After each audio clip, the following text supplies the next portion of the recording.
To use translation conversation mode on the Google Pixel 9 Pro, first of all, you will have to open App Drawer and move into the Translate. Right now, be sure that you are not inputting text here, so click here to go back 2 times. And now we can find all of this navigation, so click on the conversation mode, now accept the audio record permission, click that you got it, and now as you can see you can change the language.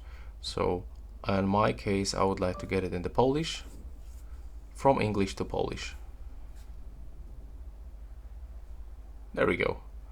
And now it's actually automatically detect text, I mean what we are saying, and then translate into this second language. You can finish by clicking here, and by tapping here you can split this, and now we can start to translating from Polish to English. Dzień dobry, witam w moim poradniku. As you can see, it appears right here, and now we can answer in this English. Hello, thanks for information. Yeah, so that's actually how it looks. And yeah, thanks for this video. Right now please subscribe to get more tutorials about the Google Pixel 9 Pro.